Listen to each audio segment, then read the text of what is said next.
Bueno, pues aquellos que nos estén viendo en directo y cuando son las 2 y 7 minutos, pues dentro de 10, 15 minutos está previsto que venga otra patera, que llegue otra patera a la isla de Lanzarote. En concreto va a desembarcar a las personas que llegan, unas 42, en el muelle comercial, en el viejo muelle comercial de Arrecife. Buenas tardes, estamos en Café de Periodistas y como siempre saludamos a todos los oyentes de Lancelot Radio y también a todos aquellos que nos ven a través de internet.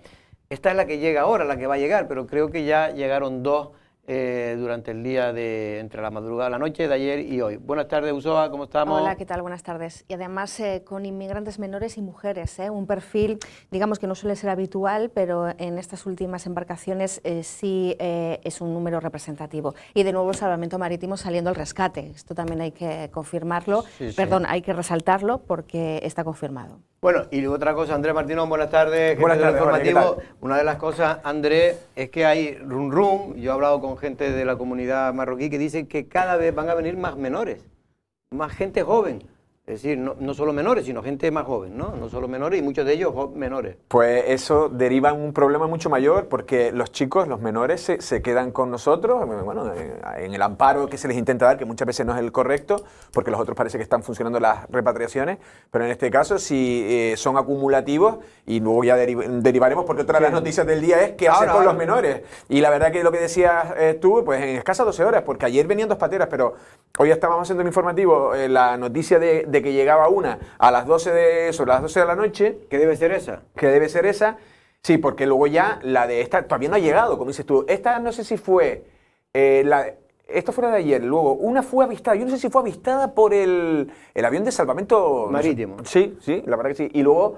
sí, porque creo que hay estas asociaciones que cuidan de los inmigrantes, avisaron que habían 2 o 3 pateras que iban a llegar más o menos al mismo tiempo, y entonces pues Salvamar sale por si acaso para evitar precisamente que puedan... Efectivamente. Las últimas 3 pateras fueron interceptadas. Interceptadas, sí, y la verdad que esta última, la que está siendo trasladada ahora, porque el mar no está tan bien, la verdad que las condiciones para venir pateras están, y de hecho vamos a tener toda esta semana todavía con buen tiempo, sé que seguirán llegando, pero la verdad que se complicó un poco y venía desde Alegranza, o un poco más al norte, a unas cuantas millas del norte de Alegranza, y por eso está haciendo la Salvamar ahora vendrá, y lo que estabas diciendo tú se calcula, acaban de decir en el chat de emergencias que sobre las 2:15 vendrían con 47 inmigrantes a bordo. Bueno, pues el tema se está complicando, el tema de la crisis migratoria cada vez más. Ahora ha saltado la noticia, uno dice que es un rumor, otro que está confirmado, Usoa, de que se va a, bueno, que el Cabildo va a adquirir o alquilar, en este caso, las viejas instalaciones de Pardelas Park, que no sé si tú has ido alguna vez. Me suena, pero ahora mismo... eso te iba a decir, me cuesta hasta ubicarlo, en el norte de la isla. En el norte de la isla. Yo no sé si estaba funcionando. Si tienes niño, habría ido para No, yo fui con mis hijos en su día, cuando mis hijos eran pequeños, ¿no? Pero bueno, es verdad que la noticia más bien la hemos sacado, el rum estaba ya desde ayer. Hoy por la mañana se confirmaba, pero nadie nos lo ha oficializado. La única persona, Andrés, creo que ha sido la alcaldesa de Aría, que hemos podido hablar con ella, y ha confirmado que efectivamente que se va a instalar o se pretende instalar ese centro para menores en Pardelas Park. En Pardelas Park, en Órsola, claro, porque ella además pone un post en Facebook en lo que ella vino a oponerse. Ahí estamos viendo con su propio nombre, y lo que viene a decir es, muestra su disconformidad y oposición. Y entre otras de las líneas abajo lo que viene a decir es que se puede generar un caos, porque esto puede pasar como con el albergue de la Santa. Los chicos no se les puede retener, son 70 plazas. De esos chicos que irán, pues tendrán su ocio. ¿A dónde van a ir? Pues a Órsola. Y volvemos a lo mismo. Órsola es un pueblo pequeño. Meter a 70 chicos ahí, el vecino le impresiona un poco, se siente un poco intimidado, tanto sí, vamos a decir foráneo. Ahora, que los chicos luego que no hagan nada, no hacen nada, y tampoco ha pasado nada grave ni nada en la Santa, pero sí es cierto que es una presencia no hacen masiva. nada, pero cuando hay personas jóvenes, sean marroquíes, sean de Guinea, o sean de Lanzarote, sean de Lanzarote, si usted lo pone sin... pues siempre puede generar un problema, siempre puede generar, no tiene por qué generarlo, pero puede. A mí hay varias cosas que me llaman la atención. Por un lado, no entiendo cómo se le puede acusar al Partido Popular o a cualquier formación política, pero en este caso digo el Partido Popular porque han sido los últimos en solicitar que haya más presencia de la policía canaria aquí en la isla de Lanzarote, de hecho como una especie de destacamento, ¿no? precisamente porque hay un déficit de policías y de agentes de seguridad del Estado en general, pero particularmente, según el Partido Popular, bueno, pues con este refuerzo podrían a lo mejor solventar esos espacios o huecos que quedan vacíos cuando llegan las pateras y tienen todos los efectivos que centralizar sus esfuerzos en atender a estas personas. Y no entiendo cómo se les puede definir de xenófobos por hacer esta petición. O sea, a mí esto me parece que es un error. Pedro Viera, él intentó de justificar, porque el PSOE trató de justificar el oponerse a esa PNL que presentó. Pero solicitar más seguridad no, es ellos dicen que no achacar un problema de xenofobia correlativo. Es que no me parece. Él aclaró que no estaba en contra. No hay ni causa ni efecto. Él aclaró que no estaba en contra de la petición. Lo que hicieron una enmienda a esa PNL para que fuera no solo en Lanzarote, sino en todas las islas. Pero después, que entonces me parece bien que sean todas las islas, aunque realmente el problema quien lo tiene ahora es Lanzarote y Fuerteventura, pero bueno. Es que quien defiende en principio por parte del PP esta iniciativa es Astrid Pérez, que no se va a poner a hablar de Tenerife, claro, es parlamentaria de esta isla. De cualquier manera, bueno, el otro día el ministro Escrivá, que es bastante polémico, sobre todo con el tema ahora mismo de las pensiones, pero sí lanzó, no sé si un globo sonda, me suena que sí, para plantear el cambio en la ley de acogida con respecto al perfil de los inmigrantes que llegan a España y están solicitando pues asilo político o cobijo, o en el caso incluso de los menores, pues ese tutelaje directo y obligatorio que tienen las comunidades autónomas. Tratan de resolver el limbo que hay ahora mismo, que un menor sale de los centros de acogida y sale sin papeles. No, pero también no puede pedir trabajo, no se puede nacionalizar, no puede hacer nada, por lo tanto... No se le puede echar. No se le puede echar. Entonces, sí. ¿qué pasa? Pues normalmente hay un porcentaje, que siempre lo hay en todos los sitios, pues se dedican a la delincuencia, no tienen otra. Pero lo que quiero decir es que solo a través de una ley estatal y de unas medidas en esta dirección, porque lo que a mí me llama la atención como española es que haya una ley del menor tan laxa en general, pero particularmente con los extranjeros inmigrantes. Y lo digo porque a mí no me cuadra en la cabeza que haya niños de 15 años a las 11:30 de la noche fuera de su espacio en este momento de acogida. Y eso está pasando. Entonces, tú, en mi caso, he preguntado particularmente en el Cabildo Insular por qué se daban estas circunstancias y dicen que es muy difícil controlar el horario de entrada y de salida de estas personas. A mí no me parece que sea complicado para nada si existe una disciplina, un reglamento y una contundencia efectivamente en qué pueden hacer y qué no pueden hacer. Yo te pongo el ejemplo, la residencia de pesca de Lanzarote tiene un horario estricto, el que no entra se queda fuera y ya no puede entrar. Y cuando se quedaban los indigentes en el pabellón tenían unos horarios y a partir de unas horas y tienes que cumplir y si no te quedas fuera. Yo en este sentido yo creo que este problema va a existir siempre. Va a haber, todos los años va a haber buenos días, buena climatología, África tiene pobreza y van a enviar gente. Yo creo que hay que ser solidarios y yo creo que se tiene que plantear una especie de proyecto en el que el reparto de los jóvenes, de los menores, porque yo lo he dicho alguna vez, yo creo que hay gente que quiere acoger, a lo mejor hay gente en Soria, en la España vacía, o vaciada, como la llamen, y repartirlos.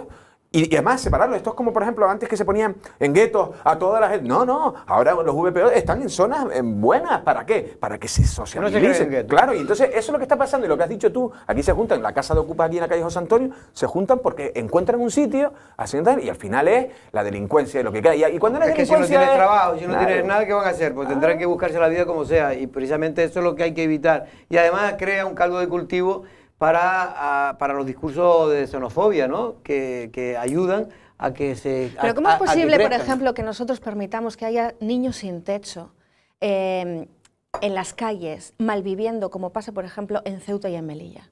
¿Cómo se puede permitir esto? Y luego, a la vez, amparar, ¿no?, en una especie de ley de cobijo o de paraguas inmensa, porque es que todo vale, al parecer, con el tema de la ley del menor, esa casiústica. Es que no me cabe en la cabeza. Pero el tema concreto aquí de Lanzarote y de Canarias es muy complejo, porque Europa no tiene una política definida.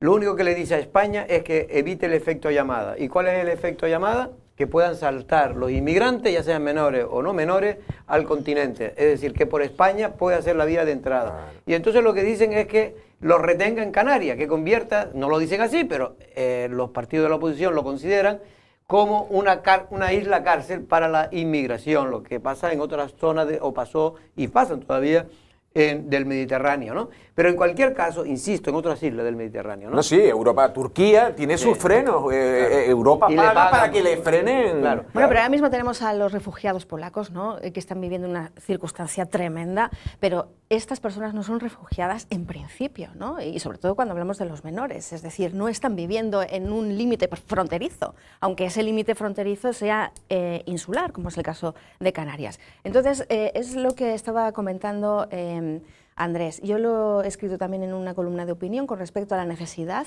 de tratar este asunto partiendo de las cifras objetivas y del problema real, sin mirar a otro lado, sin el buenismo que muchas veces acompaña este discurso, etcétera.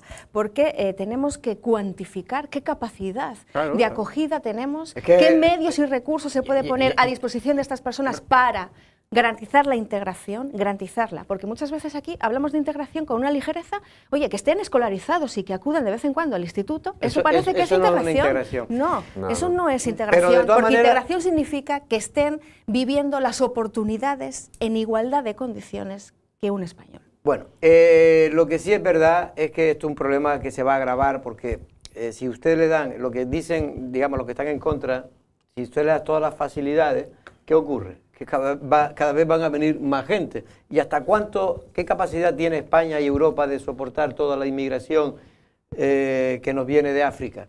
Pues bueno, ese es ahí donde está el quid de la cuestión. Yo lo que sí considero que es positivo, porque lo otro está claro que era muy negativo, es que se cambie la ley para que las personas, cuando se hagan mayores, los menores que están ya en centros de menores, cuando se hagan mayores tengan la posibilidad de poder estabilizar su situación, es decir, que puedan darle trabajo, que puedan legalizar su situación, porque si están en el limbo, pues ocurre lo que ocurre. Bueno, vamos a cambiar de tema, porque ayer estuvo a punto, me dicen algunos, no sé si eso es verdad, Andrés, de cambiar el gobierno de Canarias otra vez, que yo ya creía que se habían quitado el tema de los niveles. Bueno, nosotros estamos en el nivel 1 como toda Canarias, pero ayer se subió a nivel 2 a Fuerteventura y advirtió que algunas el portavoz del gobierno de que cuidadito, cuidadito, porque estaban vigilando a otras islas que se estaban comportando mal.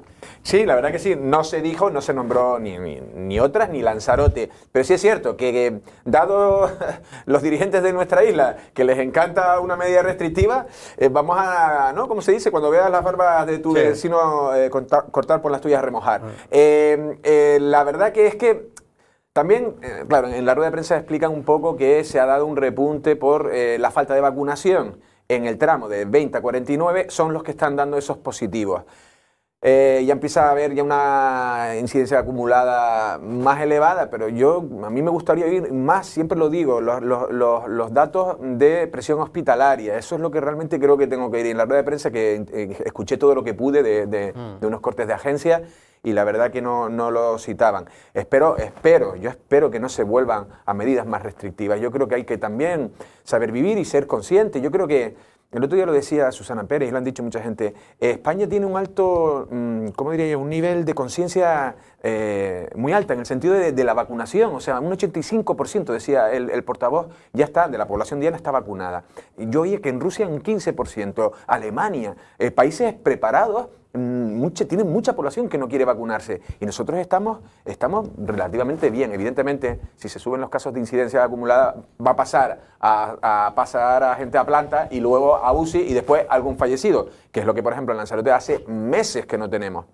Yo espero que también se controle la gente también, y que hagamos todo un poco de esfuerzo y de contención, y que no nos pasen nada. Pero ciertamente yo creo que ahora mismo la situación sanitaria es por lo que no nos han subido, porque la situación sanitaria, por suerte, es bastante buena en el sentido que de la presión hospitalaria solo hay 3 personas, o al menos hasta ayer habían 3 personas en planta y una en UCI que está en UCI porque tenía bastante enfermedades previas, ¿no?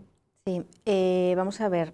Amos García, que no es una persona que haya pasado por aquí, sino que es uno de los mayores expertos con respecto al control del COVID, ya decía el pasado 9 de noviembre que había que tomar medidas restrictivas y drásticas si seguíamos aumentando los casos de COVID. Y efectivamente no especificó, vamos a subir los niveles a islas como Lanzarote. Pero, oye, a buen entendedor... Sí, no, Lanzarote ahora mismo por el número de contagios, que estamos en una media de los últimos 3 días de unos 15, 16 personas. Y porque el otro día supimos además que al menos un caso de los que están ingresados en el Hospital José Molino Rosa es alguien que no se había vacunado. Entonces este perfil ya empieza a emerger, ¿no?, entre los afectados. Bueno, el que está en la UCI se vacunó 3 veces. Pero es un problema que no tiene defensa, una persona... No, pero no me estoy refiriendo a esa persona. Bueno, la que se ingresó en la UCI... Hay una persona que no estaba vacunada. No, hay varios que no estaban vacunados. Pero estoy diciendo que ese perfil está empezando a emerger porque inevitablemente son ahora mismo carne de cañón, claro, ¿no? De hecho, bueno, los mayores de más de 70 años, creo que es esa franja de edad, sí. Tú confírmame. Que sí. No. Sí, no están a punto de una de las recibir personas, ya... de hecho, es una extranjera británica de cerca de 70 años, por ahí, no estaba vacunada, por ejemplo. Bien, pero que me refiero a que ese es un dato que ahora mismo tiene que primar en todos los titulares. Es decir, aumentan, imagínate, 17 casos de COVID en Lanzarote, de los cuales el 60% no estaban vacunados. Sí, o sea, sí. Es que yo haría una asociación directa entre una cosa y la otra porque empieza a ser así. Y digo que la tercera dosis para mayores de 70 años está ya preparada en muchas comunidades autónomas. Aquí en Canarias he perdido un poquito la pista de cómo van. También, se está poniendo con la gripe. Con la gripe. Pues entonces eso es importante porque es el muro de contención, además del protocolo individual que podamos seguir llevando cada uno de nosotros para que tengamos un autocontrol, ¿no?, en la isla de Lanzarote y no tengan que venir Paco o el señor Amos con las rebajas y volvamos otra vez a niveles de restricción que nos pueden afectar turísticamente, claro, porque estamos vendiendo esa imagen de no, y la incertidumbre, volver a estar todo el rato con la incertidumbre de que puedan países o no bloquearnos, no sé. Mira, hoy me manda una amiga del aeropuerto de Lanzarote sobre las 2 de la tarde. Bueno, no la podemos ver, pero nos enviaron una foto donde se ve el aeropuerto pues lleno, el aeropuerto lleno, y hoy es viernes. Hoy es viernes. El viernes habitualmente siempre es uno de los peores días en cuanto a aviones. Y yo pasé antes por el aeropuerto y estaba lleno de aviones. Sí, pues mañana más. ¿Mañana cuántos vienen? Los sábados están viniendo, creo que vienen, tenemos ya las listas, las referencias son unos 75 vuelos y el fin de semana pasado, el sábado, fue 85. Eso, 85-90 eran los de las cifras de pleno potente. Sí. Bueno, no, lo que quiero decir que claro, que todo este movimiento, obviamente, y sobre todo en esos países que tienen un índice de vacunación mucho menor que el nuestro, pues puede escaparse alguno. Es verdad que sigue siendo obligatorio que los que vengan en el avión tienen que venir, que vengan al avión me refiero desde Gran Bretaña o de Europa, tienen que venir con la PCR aquellos que no estén vacunados, no tengan la pauta completa. Lo que habrá que, está diciendo el gobierno de Canarias, es que habrá que definir más y intentar que no se escapen, ¿sabes? Que no se estén escapando, es que sean controles más laxos, que se estén escapando mucha gente que ya vengan sin hacerse las PCR. Sí, pero ayer del equipo de rastreadores, ahora no me acuerdo el nombre de la mujer que hablaba, venía a decir que llegó un momento en que era el 50% de los positivos estaban siendo turistas, pero que ya no, que había variado, había mutado y que ahora estaba siendo más ese perfil de lo que dijo ayer Oliveira, creo que es Oliveira. Sí, el portavoz, que vienen a ser más gente. En este caso, él decía de la franja de 20 a 49 y en este caso la rastreadora decía que ha habido brotes en el sector servicios, pues que ha habido también, como ya hay más turistas, también habrá turistas que habrán tenido alguna relación con profesionales del sector. Vamos un momento a hablar, vamos a Gran Canaria, vamos a hablar precisamente con María de la Salud Gil, que es la presidenta de la Asociación de Construcción de las Islas Orientales. Buenas tardes, María Salud, ¿cómo estamos? Hola, buenas tardes. Bueno, María Salud, te hemos llamado, solo te hemos llamado para una cosa concreta, y es que ayer discutíamos aquí, bueno, una noticia en torno a que hay preocupación, y tú me lo confirmarás, en el sector de la construcción de Lanzarote, no sé si toda Canarias, por la escasez de áridos, pero en concreto de lo que le llamamos aquí arena rubia o jable. ¿Es cierto que hay preocupación? A ver, claro que hay preocupación, hombre, sobre todo en Lanzarote, porque es recurrente que cada cierto tiempo se ponga en cuestión la extracción de jable en la isla, ¿no?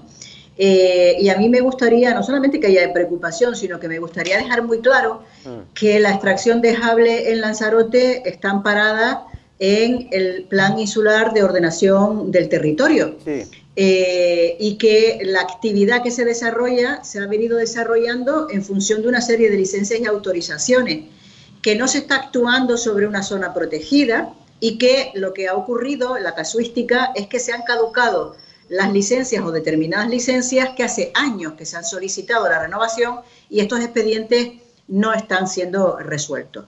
Y esto es un problema muy concreto en Lanzarote en este momento, muy preocupante porque es determinante para nuestro sector, pero también para la sociedad en su conjunto, en la medida que la construcción de viviendas, las infraestructuras, tienen que ver con esta materia prima que es valiosa para el sector de la construcción. Precisamente algunos constructores con los que hemos hablado, María de la Salud, nos decían, aquí de Lanzarote, nos decían que están preocupados porque es que ahora van a venir muchas obras, sabe que se está este año y sobre todo el próximo va a ser un año que se pueden acometer muchas obras, no solo privadas, sino también públicas en la isla de Lanzarote, y dicen que a veces se encuentran que no tienen la arena rubia para hacer, en este caso, el hormigón y para hacer también para los enfoscados, ¿no? Bueno, como le decía, esto es una materia prima fundamental, pero esto que al final está ocurriendo en Lanzarote tiene una doble traducción, y es que, como usted muy bien indica, van a venir una serie de fondos europeos vinculados a este sector, 7 de cada 10 euros están vinculados de una forma o de otra a nuestra actividad económica, y vamos a tener escasez de materias primas, de materiales, una subida de los precios de la mano de obra y de las materias primas brutal, que va a dificultar el desarrollo de estas obras. Si a eso le añadimos además lo que ocurre en Lanzarote con el Hable, pues evidentemente la preocupación no solamente está justificada, sino que hay que resolverla. Yo repito, no estamos agrediendo al medio ambiente, estamos actuando sobre una zona que está autorizada por el Plan Insular de Ordenación del Territorio, que las licencias que se han caducado no significa que se esté desarrollando una actividad que atenta contra el medio ambiente, sino que se han caducado administrativamente y que por tanto deben ser renovadas con todas las garantías y cumpliendo la normativa, pero no con apreciaciones, con opiniones, con sensaciones, sino con lo que la normativa exige en materia medioambiental. ¿Y la posibilidad de importar arena, por ejemplo, del Sáhara, es posible? A ver, cada vez es más complicado, sobre todo porque, bueno, no se saben los contenidos microbiológicos y de otra índole que tiene esa arena. Evidentemente es una preocupación el que luego se aplique y cómo funciona en la fabricación de hormigones o de otro tipo de elementos constructivos que son fundamentales en cuanto a resistencia y otro tipo de cuestiones. Yo repito, el hecho objetivo es que hay unas licencias caducadas, no todas, que han sido solicitadas las renovaciones y que no están siendo contestadas por la administración competente y que por tanto esto es una anomalía administrativa que hay que resolver. Bueno, pues María de la Salud, vamos a ver si es verdad. Yo simplemente para terminar leía hoy, creo que era una noticia, no sé qué te parece, que tú alguna vez lo has comentado ya y lo has denunciado, de que Canarias es, creo que si no me equivoco, ahora mismo la región que menos inversión en obras públicas se ha realizado de toda España. Bueno, es que es impresionante, ya lo habíamos dicho, casi en el resto del territorio español hay comunidades que han incrementado en más de un 200% su inversión, otras el 82%, a nivel nacional también esas cantidades se barajan, y sin embargo y por contra, en Canarias son las administraciones locales las que están haciendo un esfuerzo e incluso triplicando su inversión, pero en el conjunto de la licitación no es lo suficiente como para reactivar suficientemente la economía. Por tanto, la Comunidad Autónoma de Canarias tiene una dificultad manifiesta en relación a la inversión, a la ejecución de sus presupuestos, y esto siempre lo hemos denunciado y evidentemente lo continuamos denunciando. Pues María de la Salud Gil, muchas gracias de verdad por otra vez estar con nosotros y aclarar el tema al menos de esa preocupación que existe en el sector de la construcción de Lanzarote. Buenas tardes. Encantada, hasta pronto. Hasta luego. Bueno, es la responsable, la representante en este caso del sector de la construcción de las Islas Orientales. Estas cosas parecen menor, ¿no? Oye, falta Hable. No, es que es un problema porque el Hable es un elemento básico para la construcción. Sin Hable o sin arena rubia, como se le llama aquí también, es imposible que se pueda construir. La cuestión es, ¿se puede seguir extrayendo Hable de las canteras que ahora hasta ahora existían, que era en este caso en la zona de So? Pero lo que tengo entendido, si me equivoco me corriges, es que la última infracción, entre comillas, se debe no a que no les permitieran extraer, sino que extrayeron antes de tiempo. Es decir, claro, antes imagínate de que llegara el papelito. Claro, porque entonces, si tú llevas 2 años pidiendo una extracción pegada de donde la tienes y amplía, y te tardan 2 años en darte el permiso, pues el problema es que la construcción trabaja todos los días hay que mezclar, todos los días hay que hacer hormigón, entonces las empresas se encuentran con ese problema. Que sí, Jorge, que yo te estoy entendiendo y entiendo la operatividad o la justificación que puede dar. No, lo que digo es que hay que buscar una solución, yo no digo que lo que no se puede decir, no saquen carne. Que no, pero lo que sí es cierto es que por lo menos las autorizaciones se están dando. Lo que pasa que no a lo mejor con la celeridad que la propia señora responsable de la Asociación de Constructores está reclamando, ni con la seguridad jurídica en muchas ocasiones que requiere un sector de esta envergadura, un sector además que durante la pandemia ha seguido activo y que no ha sufrido el parón, por ejemplo, del sector turístico. No ha sufrido tanto, ¿no? Ha sufrido, pero no tanto como otros sectores, ¿no? Ha podido mantener de cierta manera un poco los proyectos y las expectativas más o menos como las tenía planteadas en la prepandemia.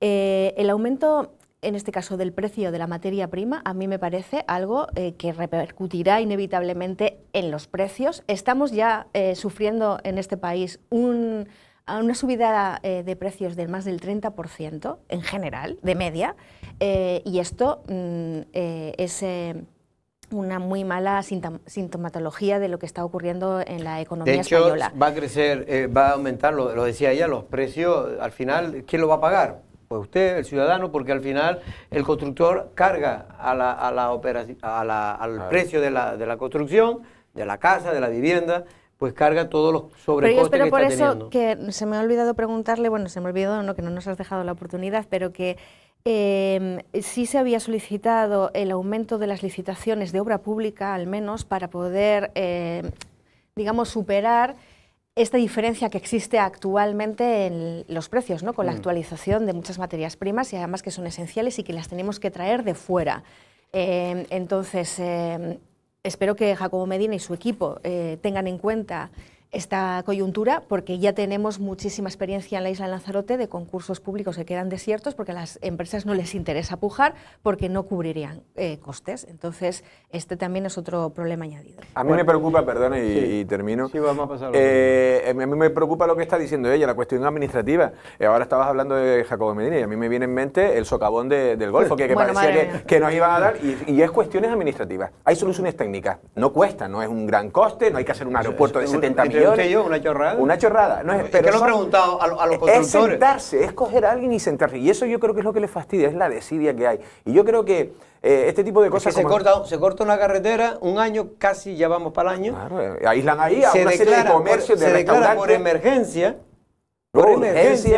Y la emergencia se quedó 3 o 4 meses para empezar. Y cuando iban a empezar, resulta que Costa no le da el visto bueno a ese proyecto. Lo que pasa es que en vez de ir a sentarse con los de Costas, que son los que tienen ahora mismo la vía más directa, el atajo para dar cobertura, digamos, al proyecto, el Cabildo decide encargar su propio proyecto, lo que nos ralentiza todo el proceso y nos conlleva, bueno, pues un rompecabezas en el que hay que añadir una pieza más que en principio no estaba invitada al banquete. Usoa, yo una vez que pregunto, yo no es que voy siempre al sentido común.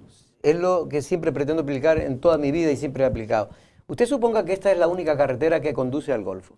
¿Podría estar un año cortada una carretera que conduce a un pueblo? Sí, ¿Verdad que lo hubieran arreglado? Pero sería mucho más lógico... Porque Costa se la tiene que comer con patata o papa, claro, lo decimos aquí, y señores... Pero sería más lógico que administrativamente se entiendan, ¿no?, entre instituciones implicadas. Y en este caso tenemos representantes lanzaroteños en el Congreso de los Diputados. Sí, estoy de acuerdo con lo de Lanzarote. Pero perdona, en el Senado no conoce a un funcionario de Costa, es que no lo conoce. No, pero en Gran Canaria sí son más rápidos. En Gran Canaria sí, pero un señor de Madrid que no sabe nada de Costa porque Madrid no tiene costa. Pero oiga, solo está viendo a ver qué problema podemos, cada vez que se le presenta el proyecto, qué problema se le puede poner. Es lo que hace. Pero vamos a ver, aquí hay que salir del despacho.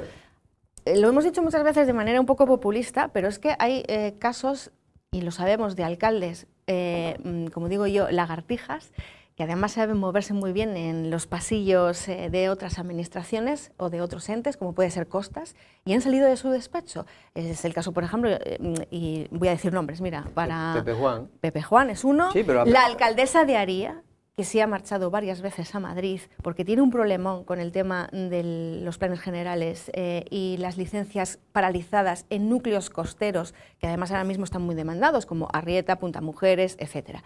Y ha cogido y se ha marchado allí y está intentando negociar Ursúa, en la medida de sus posibilidades. Que va allí, pero ¿usted ha visto alguna solución? No, bueno, pues porque no se las dan, porque Costa debería ser un tema de Canarias, y debería ser Canarias quien tuviera las competencias totales y completas sobre Costa. De hecho, se van a dar ahora una parte de esas competencias que tiene delegada, o que va a delegar esa parte de la competencia a Costa en Canarias.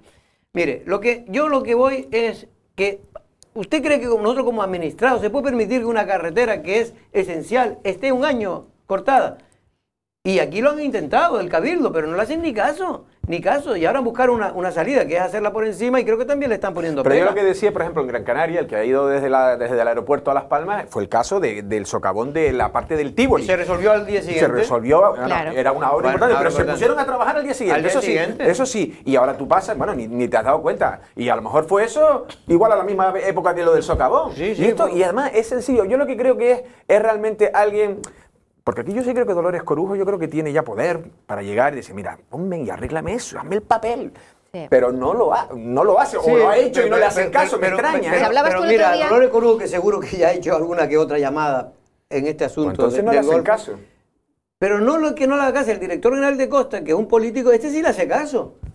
El que no le hace caso es el señor de Costa, funcionario que tiene, técnico que tiene que resolver y que tiene todos estos papeles. Y dirá, tranquilo, hombre, no, esto tal, lo veré dentro de 2 semanas o 3 semanas. Luego tiene que hacer el informe. En definitiva, después te informa encima negativamente. Bueno, vamos a, para no se me cabre Ursúa, vamos a hablar de otro tema mucho más rápido, porque ayer creó bastante expectación la presencia de Juan Manuel Sosa, este consejero, ya le llaman el extraño caso del señor Sosa, ¿no? ¿Por qué? Porque es un señor que se presentó por Coalición Canaria, ya todo el mundo lo sabe, en la lista de Coalición Canaria, y luego, en el mes de diciembre de 2019, decidía transfugarse al grupo de gobierno a través de una operación que realiza el Partido Socialista en un acuerdo con él, ¿no? Bueno, ahora ya el secretario del Cabildo lo ha enviado al grupo de los no adscritos una vez que se considera que ha sido expulsado del grupo por el que se presentó, y la nueva ley antitransfugismo pues recoge que aquella gente que son expulsadas de su grupo pues se pasan al de los no adscritos, que para todo el mundo entenderlo se le llama también el grupo de los tránsfugas, ¿no? Sí, claro. No, a ver, eso es lo que Coalición Canaria está ya queriendo decirle, porque claro, Sosa viene, yo hablé con él antes de que se metiera aquí, yo estaba por la redacción, y él dice, no, ¿qué hacer? Tengo los papeles, pero claro, luego viene intervención y hace un informe, viene el secretario del Cabildo y hace otras cosas. Entonces, por eso, cuando Coalición Canaria insiste, y la verdad que la madeja ha ido tirando, y yo no sé cómo se le está preparando, ¿no? Él sigue defendiendo su legalidad. Y en honor a la verdad hay que decirlo todo, es decir, en fin, él se defendió como pudo y está en su derecho de hacerlo, pero sí es verdad que hay una cosa que ahí sí tiene razón el señor Sosa, y es que me mostró, una vez que terminó la entrevista, su nómina cobrada en los meses de julio, sí, que se estaba diciendo que no y agosto, que había dicho Coalición Canaria que no le había pagado el Servicio Canaria de Salud porque había un informe, en este caso de Función Pública, que decía que quien tiene que pagar el sueldo es el Cabildo y no Sanidad. De hecho, dice más, que tendría que devolverle todo el dinero que ha cobrado el señor Sosa a Sanidad el Cabildo. En fin, cosa que yo vi. Cosa que iba a hacer el Cabildo, pero ante la presión pública. La presión pública y el informe de intervención. Pero, vamos a ver, los informes se piden, pero si no se elevan a pleno, ¿no? No hay cambio sobre la circunstancia en concreto de este señor. No, el informe se llevó a decir, Recursos Humanos del Cabildo, pero yo no me estoy refiriendo de Dolores Corujo. Trató de cumplir. Trató, pero no lo consiguió. No lo consiguió porque intervención del Cabildo. Tampoco me estoy refiriendo al Cabildo, me estoy refiriendo a la Comunidad Autónoma de Canarias, el Servicio Canario de Salud, que es quien en principio sigue pagando la nómina a este señor, pero que quiero decir que se pueden estar pidiendo informes, aunque y ese en este caso también el Parlamento, ¿no? El que tiene que... No, ahí esto es una cuestión, porque el tema de él es más complicado, porque lo que le han aplicado a función pública es que él es funcionario de una categoría que era antes de que se constituyera la comunidad autónoma. Por lo tanto, él puede dedicarse a lo que se llama servicios especiales. Y ese permiso, según él, se lo dio función pública. Y con eso podría ejercer de consejero liberado. Pero Coalición Canaria dice que esto es contradictorio e imposible. Vamos a ver de todas maneras para también poner la versión del señor Sosa al caso que, en fin, todo el mundo llama de transfugismo que ha ocurrido en el Cabildo de Lanzarote. Bastante expectación levantó ayer jueves el anuncio de la intervención de Juan Manuel Sosa, consejero que se presentó por Coalición Canaria y finalmente se transfugó al grupo de gobierno de la socialista Dolores Corujo en una operación política de alto calado para evitar una futura moción de censura en el Cabildo de Lanzarote. Juan Manuel Sosa basó su defensa en señalar que él se presentó a las elecciones como candidato de San Borondón. Y fui con San Borondón y se hizo un acuerdo electoral que figura en la página web de Coalición Canaria. Se comunicó aquí por parte de los presidentes de ambas formaciones políticas y en todos los medios de comunicación escritos y tele, en la cual se decía que el número 5 al Cabildo y el número 5 al Ayuntamiento de Recife era un acuerdo preelectoral. Que después hubiera una mala intencionalidad y a la hora de entregar los papeles en la Junta Electoral no entregaran también en el de San Borondón por una mala idea, por decirlo de alguna forma, es otro tema. Anunció la demanda presentada en el juzgado número 2 de Arrecife contra la decisión de Coalición Canaria de expulsarlo del grupo y posteriormente el secretario del Cabildo, ante esta expulsión, enviarlo al grupo de los no adscritos o de los tránsfugas. No puedo expulsarme si no estoy. No me puedes echar ahora. Desmintió con rotundidad que el Servicio Canario de Salud no le abonara las nóminas de julio y agosto, como aseguró Pedro Sanginés. Tomás si lo sabe, que yo no soy personal estatutario, como los demás médicos de esta isla, del Servicio Canario de Salud. Yo soy el último médico APD que queda en la isla, que dependo directamente de Función Pública cuando asumió las transferencias en el año 94 del Ministerio de Sanidad. O sea, yo tengo otro régimen administrativo completamente diferente. En función de ese régimen administrativo, permítanme... Insistió en que comunicó a Función Pública su cambio de situación de abandono de la portavocía de Coalición Canaria en diciembre, cuando fue nombrado consejero de Sanidad. Se autoriza el pase a la situación administrativa de servicios especiales del funcionario don Juan Manuel Sosa Rodríguez a efectos 30 de diciembre del 2019. A la pregunta de si el secretario del Cabildo había suspendido cautelarmente la decisión de pasarlo al grupo de los no adscritos de los tránsfugas, no fue muy claro. Había presentado ya días anteriores en el juzgado mi reclamación. El juzgado la admite a trámite y al admitirla a trámite yo he solicitado medidas cautelares a la presidenta del Cabildo y al secretario, hasta que se resuelva eso. En esas medidas cautelares se implica que todavía no se puede debatir eso en el Pleno, ni la presidenta puede comunicárselo al Pleno porque hay medidas cautelares. Juan Manuel Sosa señaló que no descarta presentarse a otras elecciones. ¿No? Pues no lo sé. ¿No? No lo sé. ¿Usted cree que habrá algún partido que lo meta? Bueno, pues tengo oferta. Sea como sea, el llamado caso Sosa, que el PSOE da por zanjado, tiene visos de que continuará ante la sospecha de Coalición Canaria que se han cometido graves irregularidades. Bueno, pues me comentó que tenía ganas de seguir en política en las próximas elecciones, si encuentra algún partido que que dice que tiene ofertas de partidos que le gustaría que fueran en sus listas. Bueno, el lío se ha complicado porque el señor Sosa, me dicen, ayer leyó, pues efectivamente, el artículo 87.1 de la Función Pública de los contratos que efectivamente dice que los funcionarios de carrera serán declarados en situación de servicios especiales cuando se desempeña cargo efectivo, retribuido y dedicación exclusiva en la asamblea, en fin, en el cabildo o en lo que fuera. Pero dice que se olvidó de leer el 87.2 de ese mismo reglamento, que dice que quienes se encuentren en situación de servicios especiales percibirán las retribuciones del puesto o cargo que desempeñe y no las que le corresponda como funcionario de carrera. ¿Qué quiere decir eso? Que podría cobrar como consejero, es decir, el sueldo de los consejeros es de los 2.500 euros que cobran mensualmente, pero no los 4.000 y pico que cobra él como médico, ¿no? Bueno, me sorprende que esta persona quiera seguir en política y presentándose además con otras siglas políticas que no se sabe todavía cuáles serán, ni nada. O sea, bueno, aplaudo en este caso su energía, ¿no? Pero bueno, aquí habrá que buscar también gente que tenga ganas de votarle después de todo este circo, porque vamos a ver, aparte de marear la perdiz con informes, y por cierto, informes y contrainformes, que hablábamos antes de Costas, de distintas instituciones que además interpretan según les parezca. Esto con un tema concreto de un consejero. Pero cuando es obra pública y una necesidad como la carretera del Golfo, entonces ahí tenemos los problemas institucionales que ya sabemos. Cuanto más se profundiza en este pozo, más oscuridad y más asfixia. Porque yo lo que no acabo de entender es que esta persona que se ha sentido según la presidenta, porque hasta ahora él no ha hablado. Una vez que habló la presidenta, sí, empezó a dar... Y eso fue lo que prometió al menos a este medio y me imagino que al resto, ¿no? Ruedas de prensa, no, perdón, entrevistas y a dar su versión también de los hechos, ¿no?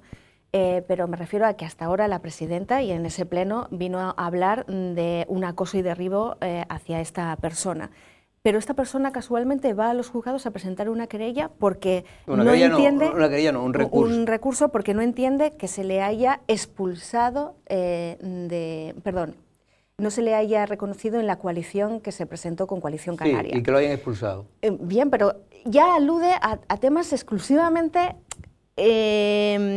vinculados con su actividad política, bueno, no su honor. Pero precisamente su defensa principal que él, le han dicho los abogados que diga, precisamente es que ha sido expulsado injustamente de Coalición Canaria porque él se presentó por una coalición, en este caso, pero es verdad, reconoce que no se formalizó, es decir, que a efectos oficiales es como si se hubiera presentado por Coalición. Si no hay un registro en la Junta Canaria. Electoral, no hay pero él un dice valor, que le hicieron ¿no? una trampa, pero bueno. Yo es que a mí lo que me hace gracia pero es que él no es mayor también para fiscalizar ese tipo de cosas. Si la política y la medicina son carreras vocacionales, evidentemente la de medicina muy vocacional no la tiene Sosa, porque yo creo que él no quiere volver a ejercer como tal. Hombre, si la tuvo vocacional, lo que llevaba ya llevaba sí, pero trabajando que de médico te expongas de más la de 40 manera que años. se ha puesto Sosa. Lo que ha hecho Sosa, ha dado tumbos por todos lados, ha pasado a grupos de no adscritos, a tráfugas. No sé, si quieres cobrar el dinero ese, trabaja en tu eso, porque si no, además que luego el puesto que tiene él, poco político, y además, el de gestor está sacando muy poco como consejero de sanidad, que es verdad no tiene apenas competencia. Mucha gente, como médico de familia que es él, mucha gente lo echa de menos, porque es verdad, es mi médico también, es decir, yo estoy con él de toda la vida, como en la cartilla. Y la verdad que es un hombre que vale la pena tenerlo de médico. Bueno, vamos ahora con Benjamín Perdomo vamos a hablar algo de turismo, algo de los centros turísticos y también de la actualidad política.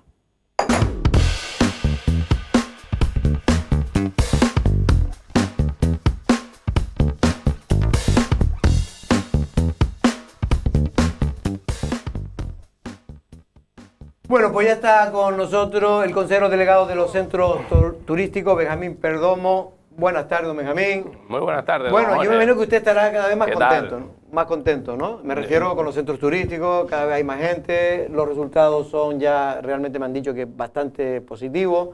En definitiva, se ha vuelto a la normalidad.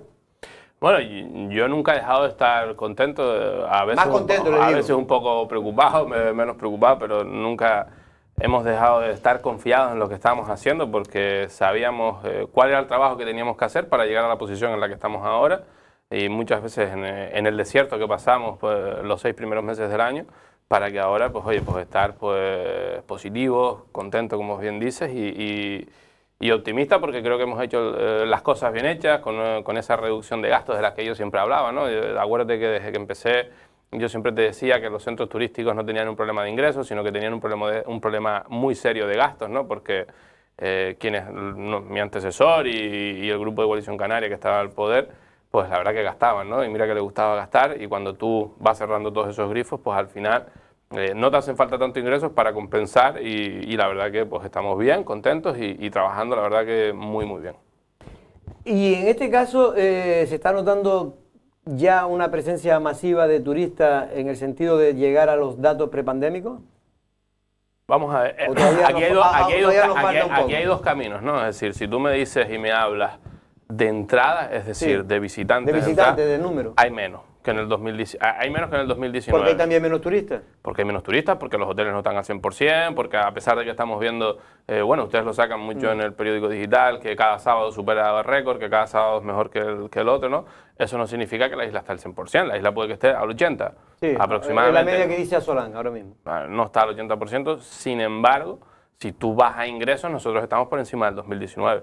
Este mes de noviembre estamos muy por encima del 2019, con lo cual pues estamos muy contentos porque estamos haciendo las cosas bien, gastando poquito, que es lo interesante, ¿no? Es decir, gastar poquito o lo necesario e ingresar más para compensar esos 6 meses que tuvimos bastante mal. Don Benjamín, si usted el año pasado, que fue un año malísimo, ¿no? El año pasado dio positivo las cuentas, este va a ser, vamos. No, este año también es duro. Usted piensa que el año pasado tuvimos 3 meses de parón, pero después arrancamos y estuvimos trabajando, pero es que este año fueron 6 meses muy malos, acuérdese que fueron malos, pero sí es verdad, de enero a junio. Pero sí es verdad, y yo vuelvo a decir lo mismo, de que dije para el 2020, vuelvo a decir lo mismo para el 2021. La empresa va a tener o beneficios pequeños, normales, en torno a los 150.000, 200.000 euros, que es lo que yo calculo, estimo hasta final de año. Piensa que en diciembre hay una paga extra, es decir, entonces yo estimo eso, o unas pérdidas muy pequeñas que no van a llegar ni a los 100.000 euros, no creo que lleguen. Bueno, pero claro, eso son se ha trabajado la mitad del tiempo. Claro.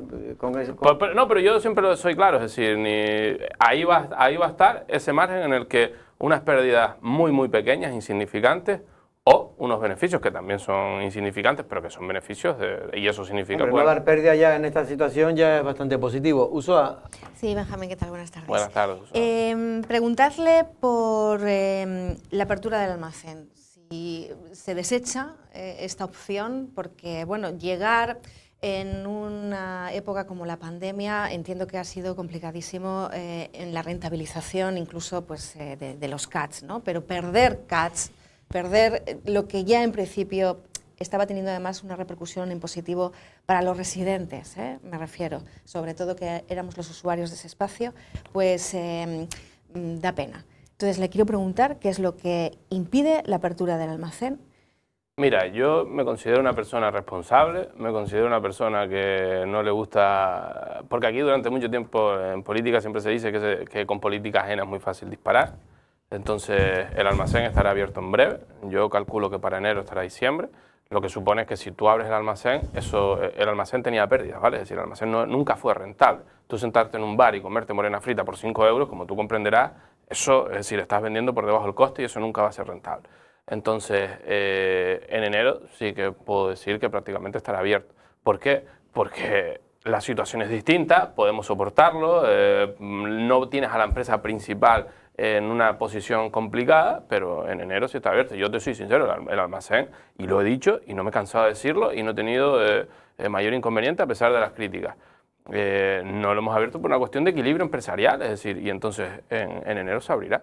Porque yo creo que hay que ser consecuentes. ¿Y se va a abrir igual con el mismo concepto? ¿Se va a cambiar? ¿Tiene otra idea? Es decir, le vamos a dar una vuelta a la cocina, si se seguirá más o menos funcionando en ese sentido. Pues oye, el almacén era muy conocido pues por tomarte una copa allí, bueno, café y el menú del día, que tampoco era de delicatessen. Sí, bueno, pero los menús del mediodía... una yo me acuerdo de ir varias veces. No, pero que me refiero que no era un coste, quiero decir, para el que lo consumía, porque creo que eran un menú del día de 12 euros, me parece razonable, y además muy bien hecho, y creo que mucha gente lo aplaudíamos. Sí, bueno, yo iba mucho al almacén. No, volveremos con los menús, volveremos con tal, pero todo a su debido orden, ¿sabes? Todo a su debido momento. Yo creo que no hay que poner, ¿sabes?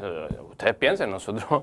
Es decir, durante 6 meses, o bueno, no 6 meses, los 5 primeros meses del año fueron extremadamente duros, es decir, durísimos. Entonces, claro, yo creo que hay que ser responsable. Sí, pero entonces usted achaca el hecho de que ha habido efectivamente una decisión que tomar por cuestiones contables, económicas, y no por cuestiones que también esto se ha comentado en otras ocasiones, que no tuviera licencia, problemas de insonorización, etcétera. Se abrirá por una cuestión contable en enero y el almacén volverá a vibrar, pero evidentemente hay que ser responsable, es decir, ¿sabes? No puedes abrir las cosas a pérdidas, no puedes abrir las cosas como se hacía antes. Y yo el ejemplo te lo pongo en la Fermina. ¿Por qué estamos tardando en abrir la Era la Fermina? pregunta que yo le iba a hacer. ¿Por qué se tarda en abrir la Fermina? La Fermina se tarda porque hay que fiscalizar un convenio en el que las tres partes asuman pérdidas. Pero, Benjamín, Arrecife, Cabildo y nosotros. ¿Qué hubiese ocurrido en otra situación o en otro momento? Que lo cojan los centros, que lo abran y las pérdidas que se las coman ellos. Entonces esa mentalidad hay que cambiarla. Aquí hay tres actores en la Fermina, pues los tres tendrán que asumir gastos.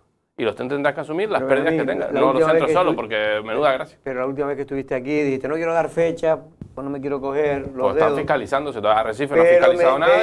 Pero me dijo que era cosa, dicen, vamos, de cosa de meses. Ya, pero y eso fue sí, ya, pero Arrecife no ha fiscalizado el convenio, el Cabildo tampoco ha fiscalizado, porque hay problemas, pues no sé, eso pregúntale ¿Cuestiones de intervención? Pregúntele a cada institución. Yo sé que ninguna de las dos partes se ha fiscalizado nada y nosotros sí lo tenemos fiscalizado, nosotros tenemos ellos los deberes, pues faltará terminarlo. Y si no, pues habrá que volver a intentar retomarlo con los secretarios e interventores de cada institución e intentar abrirlo. Pero lo que se está cuidando el espacio. Sí, sin duda, el espacio está impecable. Es decir, la piscina hemos tenido que hacer determinadas reparaciones pequeñas para utilizar toda la maquinaria que se montó allí para ponerla en marcha. Hay dos personas constantemente limpiando todo, es decir, el digo porque es un peligro que se abandone, No, de hecho, eres consciente de que cada cierto tiempo hay un evento en la Fermina. Sí. Es decir, y cuando vas, la Fermina está impecable. Eso es porque los trabajadores de los centros lo estamos manteniendo. Ahora bien, falta el convenio para explotarlo y para tenerlo abierto. ¿Y tiene alguna esperanza de que sea también no para sé, yo ahí para no pongo fecha. Al igual que en almacén puedo decir la fecha, porque eso ya depende de mí, de los centros, perdón, la Fermina, pues oye, hay más instituciones que entran en juego. Yo no estoy echando la culpa al Cabildo, a los centros turísticos, porque los centros turísticos es el primero que si le llega al acuerdo, pues ya... Sí, no pasa nada. Pero, porque evidentemente... usted lo que pretende es que los gastos se compartan. Sea una encomienda, ¿no? Que se le haga por parte del Cabildo y el Ayuntamiento a los centros. Los dos, Cabildo y Ayuntamiento de Arrecife, una encomienda en el que hay una cantidad fija que pagar entre los tres y así, pues oye, por las pérdidas a compartir. Se reparte entre los tres. Exacto, esto tú imagínate que salimos los tres a cenar todos los días y todos los días, también? Y todos los días te toca pagar a ti, ¿no? Hombre, me tú al final que dices, oye, vamos a hacer la media, que tendría que hablar con el doctor y todos los días pues estamos pidiendo solomillo, ¿no, hombre? Bueno, en cualquier caso es una pena que ese espacio siga todavía sin abrir. Yo sí coincido. Está abierto, es decir, estamos haciendo eventos. Arrecife creo que hace esta semana, Arrecife hace este fin de semana un evento. Eso te iba a decir, el Ayuntamiento de Arrecife, digamos Nosotros que está utilizando el espacio para su propia agenda cultural. Claro, eso significa que no aporta también. un euro del gasto que conlleve el mantenimiento de esa zona y bueno, pues la seguridad. No, pero hasta la fecha nosotros tenemos la seguridad, que está metida en el contrato de seguridad y hay seguridad que pasa todos los días por ahí, que está pendiente de la Fermina. Hay un mantenimiento que nosotros asumimos y el Ayuntamiento de Arrecife va a hacer actividades culturales, las hará. Entonces el Ayuntamiento de Arrecife va a ir al Hotel Sopapo. Hace dos fines de semana nosotros hicimos el Arrecife de las Músicas, que tuvo un montón de repercusión y salió la verdad que muy bien. Entonces se están haciendo cosas. La cuestión es que se dé la encomienda de gestión hacia los centros para abrirlo todos los días. Para que entienda todo el mundo, no es un problema de papeles ni de nada. Eso ya está todo resuelto. Ahora es un problema de ponerse de acuerdo y no se han puesto... En este caso, el Cabildo y el Ayuntamiento con los centros turísticos. Sí. No se ha puesto porque un acuerdo que se ya alcanzó, al parecer, esta es la información que no me la ha dado él, pero yo tengo, es que hay problemas en las interpretaciones que hacen las diversas, en este caso, administraciones, y sobre todo las dos, claro, y sobre todo las interventoras. Esto hay que recalcarlo, las dos administraciones. Arrecife y Cabildo. Que hay problemas de hay gente que siempre dice, pues las dos, Arrecife y Cabildo. Sí, es lo que me han dicho. Por eso. Bueno, pues ahí no me equivoco. Pero bueno, que abrirá, que cada vez le queda estamos más cerca, cada vez estamos en esa prontitud de abrirlo, pero... Hablando de la Fermina, porque también creo que se le ha preguntado, o al menos ha habido una nota de prensa al respecto de sus amigos de Coalición Canaria, y es que dice que precisamente estos eventos que se realizan en el islote de la Fermina no siempre están siendo rentables, es decir, que incluso se estuviesen gastando más de lo presupuestado inicialmente. ¿Qué responde? Bueno, lo primero es que a mí me parece triste y vergonzoso que un organismo como Coalición Canaria, que se gastó cerca de 1 millón de euros en hacer 4 conciertos en el Reducto, para eso que llamaron homenaje a César, se gastaron 1 millón de euros, acuérdense de lo que pusieron ahí, ¿no? hable de gastos para la cultura, a mí me parece insólito. Eso para empezar, ¿no? Es decir, que a mí que ellos hablen de gastos o que cosas caras, como cuando, por ejemplo, se gastaban más de 350.000 euros. Que hay un sobrecoste. No, yo termino. Que se gastaron 350.000 euros en el Lanzarote Fashion Weekend y en sus historias que montaron, que eso era despilfarrar dinero un fin de semana sí, otro fin de semana también. Que se pongan los pelos de punta por un evento cultural, a mí me sorprende. El Arrecife de las Músicas no hubo ningún sobrecoste. Yo no sé dónde han sacado la información. Yo tengo la sensación, pero el Arrecife de las Músicas, que alguien le filtró un papel, ¿no? En el que ponía pues, que eso iba a salir 40.000 euros. Alguien, no sé. Pero la realidad es que eso nunca iba a costar eso. La realidad estaba en una encomienda del Cabildo, con un contrato con los centros, que tenía un precio por todos los artistas que vinieron y luego un precio por todo el montaje que había. Entonces, yo mi consejo, que fui oposición, a veces tienes que tener cuidado quién te filtra las cosas, porque a lo mejor lo hace con maldad y cometes errores como los que cometieron con el Arrecife de las Músicas, que usted lo vio y vio que, bueno, dijeron que hasta que no teníamos permisos de costas y que cómo era... Pero cómo llegó podríamos... un poquito tarde, ¿eh? Pero que si sabes, pero tú sabes que los eventos estás con la soga en el cuello hasta el último momento. Ya, yo lo es decir, entiendo, los pero eventos bueno, si nos son ponemos así. como muy pulcros con el tema del registro y demás. Sí, bueno, pero Yo, sabes que esas cosas me da lo mismo. los permisos están. Me da lo mismo en eso los partidos que sea. A veces estas cosas... Es mejor callarse. Es mejor porque cuando está uno en el gobierno le va a pasar al contrario. Y entonces es mejor estas cosas, eso sí yo siempre reconozco. Hay que buscarle cinco pies al No, gato. hay que intentar que las cosas salgan adelante lo mejor posible. Oiga, y si es una cuestión de minutos o de una hora o tal... Yo lo que sí les digo, el recado que sí les doy es que cuando les filtren algo o cuando intenten filtrar algo, que se informen un poco más, porque si no, pues cometen por los fallos y los errores que tenían. Pero bueno, que cada uno que haga lo que corresponde. Nos queda poco tiempo para hablar de algunas cosas también. Me gustaría aprovecharte para cuestiones de algunos temas de actualidad, pero antes de nada ha salido hoy la noticia que los iconos diablos de Timanfaya se van a mandar a restaurar. Creo que están bastante deteriorados ya, ¿no? Sí, efectivamente. Esto al final es seguir con la labor que estamos haciendo y que llevamos pues ya estos 2 años con ella, que es dejar los centros turísticos en su estado original. Es decir, pues dejarlos perfectos, impolutos, que para mí eso es una obsesión. Es decir, que los centros estén como se concibieron desde su inicio es, para mí, obsesivo. Entonces ya vamos con los Diablos de Timanfaya. Timanfaya ya está todo renovado, está todo arreglado.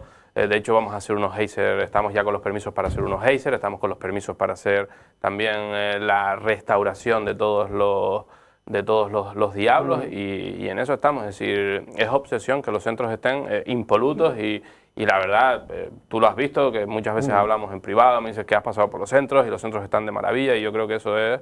eso es importante. Por cierto, ¿podrá estar resuelto para el verano próximo el problema que siempre hemos tenido desde hace años de los vehículos que tienen que esperar horas para poder entrar a Timanfaya? Yo no te puedo decir que va a estar 100% resuelto, pero sí te puedo decir que creo que no me quemo si te digo que casi el 50% de la problemática va a estar resuelta. ¿Por qué? Porque este lunes día 15, y eso sí que es una primicia, saldrá por fin de una vez, fíjate tú que hablar en una empresa como esta, por fin de una vez, y que la plataforma de venta online, ¿vale? Es decir, eso era inconcebible, perdóneme que le diga, claro, que no existieran entradas escalonadas porque no se puede gestionar técnicamente. No, técnicamente no, que no querían ponerla. ¿Pero quién no quería ponerla? Pues los antiguos dirigentes que estaban en nuestro sitio. ¿Pero cómo se pueden tardar años? No, pero eso se lo tiene. Pero mira, eso cuando se sienta aquí, control. Pero cuando se sienta aquí don Pedro Sanginés o don Echede Eugenio, que estuvieron al cargo irresponsable, cuando se sienta el gerente de Promotur, pregúntele, ¿cómo es posible que usted se haya gastado 1.200.000 euros en una guagua como la de City Timanfaya y no te hayas gastado? Eso es lo que nos costó a nosotros, 60.000 euros en poner una plataforma de venta online. ¿En qué cabeza cabe eso en el siglo XXI? Entonces, a partir del día 15, sale la plataforma de venta online, ya todo el mundo podrá comprar su entrada de venta online, nos llevará... ¿Pero por qué ha tardado usted, por ejemplo, 2 años en poner esa plataforma en funcionamiento? ¿Yo? Sí, o sea... Bien, ¿no? Si me comparas con el resto... No, pero que me refiero que desde el principio, pero si me en el que inició usted la legislatura, tenía este asunto en la agenda, porque usted como oposición todos los días estaba recordando que era una vergüenza encontrarse esas... colas de coches, porque además no se les estaba dando buen servicio, porque había una masificación, etcétera. Yo creo que al revés, ¿no? O sea, yo creo que es un reconocimiento, es decir, que en 2 años haya sido capaz de implantar una plataforma de gestión nueva, una sola, porque antes habían 5, por un sitio se compraba, por otro se vendía, otra plataforma tenía mantenimiento, otra plataforma tenía comercial, entonces ahora hay una sola plataforma. Nos ha llevado 2 o 3 meses que Tomaticket, que es la adjudicataria del concurso, empezar a compatibilizar con OpenBravo por determinados problemas. Ya está, ya todo eso se solventó, perdón, y la plataforma empezará a trabajar a partir del día 15. A partir de ahí, cuando ya empecemos a encajar y arreglar los problemas, porque sabemos que va a tener sus pequeñas dificultades, a partir de ahí metemos los horarios. Y eso quiere decir que cuando tú te compras tu entrada en Team on Fire, tendrás un horario al que ir. Es decir, y te iremos recomendando horarios. ¿Por qué? Claro, porque el problema de Team on Fire está en que todo el mundo va a las 9 cuando abre. Entonces, desatascar toda esa cola te lleva horas. Entonces, ¿qué iremos haciendo? Meter a toda la gente o prohibir la entrada a determinado horario, recomendar que vaya a determinada hora y eso se acaba el problema. De todas maneras, yo creo que esto está bien porque eso es... Sí, pero te va a ayudar mucho, ¿eh? No, digo, pero que lo que tendría que hacerse hace tiempo ya, yo creo, ¿no? Es que es buscar una solución de posiblemente no meter los coches en el interior del parque, es decir, ponerlo... Pero eso es el siguiente paso. Claro, pero eso yo lo llevo oyendo a todos los consejeros delegados, no digo que usted no lo vaya a intentar. No, yo bastante, yo en 2 años y medio he sufrido una pandemia. Pero porque esto le supera a usted, esto tiene que ser Parque Nacional con Cabildo, sí, y Tinajo, y Yaiza. Pero yo siempre lo digo, pues usted me decía, no, llevas 2 años, lo vas a sacar ahora. Mira, yo... ¿Sabes que le gustan las cosas con prisa? Yo cuando llegué me tocó afrontar una pandemia que ha durado 1 año, es decir, bastante hemos hecho, hemos sacado 65 pliegos a concurso, hemos arreglado los centros, la hostelería va como un tiro, es decir, oye, no lo puedo hacer todo tan rápido. Bueno, no tenemos que ir, Benjamín, simplemente hay un asunto de actualidad, es el caso Sosa, aunque desde el PSOE dice que esto ya está finiquitado y que el caso nunca ha existido, una invención. Pero en cualquier caso, usted también fue muy crítico en la época que Sosa estaba apoyando a Coalición Canaria. Sí, efectivamente, en la legislatura pasada nosotros criticamos, y de hecho en la legislatura pasada fue don Juan Manuel Sosa, y todos son conocedores, que fue quien apretó o aguantó, apuntaló a don Pedro Sanginés, y ahora te devuelvo la pregunta.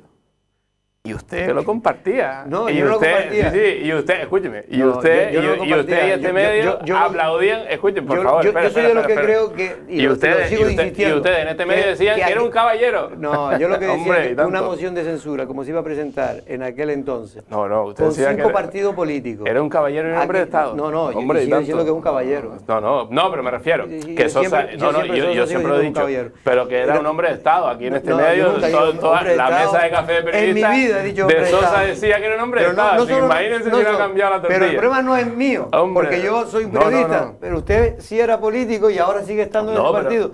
¿Usted le parece bien que el señor Sosa haya hecho lo que ha hecho? Mire, irse de un partido político por el que se presentó. No, es decir... Por un grupo. No, es que la cosa es distinta. Sosa no se presentó por Coalición Canaria, por más que ¿Y en la anterior vez? El anterior vez se presentó por 14 partidos. 14, ¿eh? Claro, es decir, Sosa no fue expulsado en la anterior legislatura porque Nueva Canarias lo quería expulsar, pero no solo Nueva Canarias pertenecía a esa confluencia, eran 14 partidos más. Entonces, para expulsar a Sosa, los 14 se tenían que poner de acuerdo para poder expulsar. Imagínense usted el follón. Es decir, con lo cual nunca fue tránsfuga por esa razón. Y en esta, Sosa no se presentó por Coalición Canaria, por más que lo repitan y por más que digan que se presentó por Coalición Canaria, porque yo estoy convencido de que si usted teclea y pone en internet coalición electoral entre San Borondón y Coalición, verá como la señora Migdalia junto con el expresidente o presidente de San Borondón firmaron una coalición, aquí se anunció y vieron como a San Borondón le tocó el puesto número 5 en la lista en el Cabildo y el puesto número 5 en el Ayuntamiento de Arrecife. Pero usted sabe que formalmente no es así, ¿no? Usted lo sabe. Pero usted sabe que en la Junta Electoral figura como si fuera un miembro más de Coalición Canaria. Mi pregunta es, ¿se presentaron como una coalición? Se presentaron a la galería como una coalición. Y después Coalición hizo trampa. Y después Coalición hizo trampa. Según Coalición, él se presentó y le daba lo mismo que fuera que le pusieran San Borondón o le pusieran que le pusiera. De hecho, no protestó. De hecho, no protestó. No protestó, no, se dieron cuenta tarde. No, se dieron cuenta y dijeron, mira, y ustedes a mí no me han puesto en coalición separada. Pero usted, por ejemplo... No pasa, de todos modos, yo sé... La pregunta es, si tuviera partido, usted si tuviera partido, partido le daría la oportunidad, ahora que ha dicho que quiere volver a presentarse, después de toda esta trayectoria y este background que estamos aquí relatando? Pero, ¿y por qué no? ¿Por qué no tiene derecho a presentarse? ¿Le pregunto? Sí. Pues sí, ¿por Sí, qué le no? daría Claro, a usted, pero claro que sí, evidentemente. espacio. Pero ¿por qué no lo va a hacer? Claro que sí. Es decir, No, si lo es que una está diciendo persona Ochoa que... es que si usted tiene un partido Hombre, político, porque tiene metería- facilidad Sí, para confiaría cambiar la en chaqueta Juan con Manuel mucha Sosa. frecuencia. Sí, sí, claro que sí. Sí, sí, claro que confiaría, sin ningún género de duda. Pues, don Benjamín, no sé si quieres hacer alguna más pregunta de actualidad, si tienes algo... Sí, le quería preguntar por el tema de las tiendas, porque a mí me parece un asunto relevante. Se ha ido arrastrando pérdidas en este ámbito, pero a lo ¿Las mejor... tiendas? Las tiendas. Las tiendas. En los Las tiendas, los centros. centros. No, las tiendas íbamos bienísimo. No, pero le pregunto que si tiene algún tipo de proyecto, iniciativa, o no sé ahora mismo, porque hace tiempo que no visito los centros turísticos y además en concreto las tiendas, ¿no?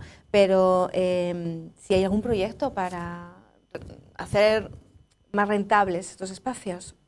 Bueno, a las tiendas, mira, las tiendas lo que es decir, lo que estamos haciendo es un reto bastante, y esto es difícil de explicar, bastante duro. ¿Por qué? Porque estamos metiendo, es decir, nosotros lo que queremos es que todas las tiendas de los centros, ¿vale?, esté toda representada por artesanos de la isla. Es difícil, ¿eh? No es fácil. Es decir, es complejo. ¿Por qué no hay producción suficiente? No porque no haya producción suficiente, porque cuando pones un artesano, otro se queja, es decir, es difícil ir encajando todo. No es fácil, es extremadamente complicado. Sí es verdad que cada vez tenemos más artesanos de la isla, cada vez tenemos más producción de Lanzarote, más gente que está fabricando cosas para la tienda de los centros. De hecho, invito a aquel que nos esté oyendo que nos deje sus catálogos, sus productos, las cosas que hacen para ir introduciendo cada vez más producción de Lanzarote. Lo mismo que estábamos haciendo con la restauración, es decir, apostar por el kilómetro cero, pues igual con la artesanía. Pero es difícil, no es tan sencillo, porque de repente pones un producto de alguien y ya te salta otro artesano, que si es una copia, que si... No es fácil, y estamos intentando hacer ese encaje de bolillos para que todo el mundo se pueda sentir cómodo y representado, pero nuestra idea principal es que las tiendas, tanto tiendas como restauración, sea gente de esta isla. Bueno, Benjamín, consejero delegado de los centros turísticos, muchas gracias. Simplemente decir que hay, no sé si usted tiene alguna opinión, Aria se ha opuesto a que el Cabildo ponga una instalación, un centro de menores de inmigrantes en Órsola. En este caso creo que es en Pardelas Park, que es un establecimiento dedicado a la naturaleza que existía en Órsola. Yo no sé si estaba abierto. Pardelas Park me suena, eso subiendo el raso, ¿no? Sí, no sé si sigue en funcionamiento ese establecimiento, esa zona de ocio que en su día fue muy importante, bueno, muy importante. Yo me acuerdo de llevar ahí a mis hijos, ¿no? Hace 20 años por ahí. Bueno, yo la verdad que estamos viviendo una crisis tremenda y a esto hay que darle una salida y tenemos que ser humanitarios, es decir, qué menos, ¿no?, que alguien que se sube en una patera para cambiar su situación no lo hace por gusto ni lo hace por capricho. Si nosotros lo estamos pasando mal aquí, o muchos lo pasan mal aquí, hay que imaginarse en el norte de África cómo tiene que ser, ¿no? Aparte empujados por una crisis climática, hay una crisis sanitaria como es la pandemia. A mí personalmente, este tipo de comentarios, este tipo de notas de prensa que empiezan a rozar... Más que una nota de prensa, creo que ha sido, si no me equivoco, un Facebook, ¿no? Lo que ha hecho la alcaldesa de Aria. A mí, yo jugar con las líneas de determinados partidos como Vox, que están continuamente lanzando mensajes racistas y demás, que cuidado, porque muchas veces suele ser absorbido por la marca principal, y que partidos como Coalición Canaria, que entiendo que son partidos me puede gustar más o menos, pero entiendo que no creo que sea un partido racista, pero sí cuidado con ese tipo de comentarios, porque yo creo que en un momento como este estamos todos para ayudarnos, ¿no? Y este tipo de comentarios y de mensajes a mí personalmente no me gustan nada. Bueno, el problema es que hay que solucionar el problema, y el problema no es fácil de solucionar, ¿no? O sea, efectivamente. El tema de la crisis migratoria, por desgracia para todos, para ellos, pero también para los que la sufren y para nosotros, pues realmente cada vez se está complicando más y no va a ser fácil, no va a ser fácil. Tú, Benjamín, lo dicho, muchas gracias. Muchas gracias y mucha suerte. Y un placer estar aquí como siempre, ¿no? Mucha suerte. Usoa, muchas gracias también por estar aquí Buen hoy fin de viernes. semana. Nosotros el lunes No es una amenaza, pero vamos a volver a la misma hora. Buenas tardes.